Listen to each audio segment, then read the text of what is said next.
ఆవులేమో అంత దూరాన మేస్తున్నాయి. ఈయన కొంచెం ఎడబాటుగా ఉన్నాడు. ఎడంగా ఉండి ఇట్లా చెట్టు దగ్గర ఆనుకొని అట్లా కూర్చుంటే పులి పొంచి ఆయన మీదకి వస్తుందట. పొంచి వస్తుందట. అక్కడి నుండి ఒక ఆవు చూసిందట.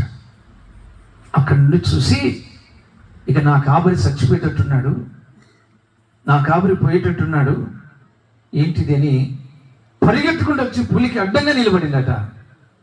నిలబడితేనే మనిషిని వదిలేసి పులి ఆవు మీద పడి ఆ యొక్క కాపరి ఎదురుగానే గొంతు కొరికి రక్తం పీలుస్తూ అంత పెద్ద ఆవుని ఈడ్చుకొని పోతుందంట.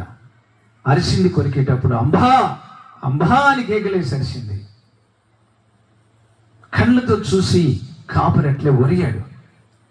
ఏంటిది ఆశ్చర్యం? అక్కడ అంత దూరాలు ఉన్నాయి కదా ఆవులు, సుమారుగా అంత దూరాన నీళ్ళ దగ్గర నేను పెట్టొచ్చాను.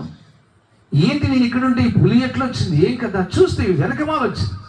అప్పుడు ఆయనకు అర్థమైంది, నా ప్రాణం విలువేంటో నా ఆవుకు తెలిసిపోయి తన ప్రాణాన్ని నా కోసం పెట్టింది.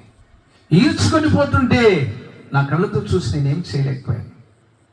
నీకు తెలుసా, లోకములో గర్జించు సింహం వలె అపవాది మన జీవితాలను పాపంలో ఈడ్చి చీల్చి చెండాడి ఎన్ని జీవితాలను పతనం చేసి ముక్కలు చేస్తున్న అపవాదిని తప్పించడానికి యేసయ్య సిలువలో బలైపోయాడు. అడ్డముగా నిలబడ్డాడు. ఆ ఆవు వచ్చి ఎలాగైతే తన యజమాని దగ్గరికి వెళ్లకుండా అడ్డంగా నిలబడిపోయిందో, ఆ పులి యొక్క ఆకలి తీర్చడానికి ఎలా నిలబడిపోయిందో, యేసయ్య నీ కోసం నా కోసం సిలువలో ఆయన నిలబడిన సంగతి జ్ఞాపకం చేసుకో. 2 చేతులతో వెనక పెట్టేసి బేగులతో దిగొట్టారు.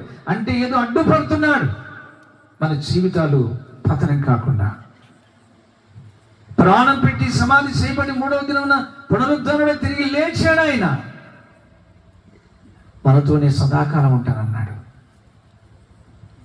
ఈ రాత్రి ప్రార్థనకి వెళ్ళేటప్పుడు ఇంకొక్క మాట జ్ఞాపకం చేస్తున్నా. ప్రాణమును అడ్డుపెట్టి తారపోసిన యేసయ్య నీతో ఉంటే ఏ అపాయం రాకుండా ఆయన నిన్ను కాపాడుతాడు. నీ పిల్లలను కాపాడుతాడు.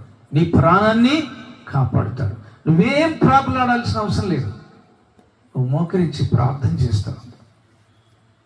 నువ్వేం ప్రయాసపడి పరిగెత్తాల్సిన పని లేదు. చేసే పని చేసుకో, చేసే కష్టం చేసుకో, కానీ యేసయ్య లేకుండా ఏం చేయకు.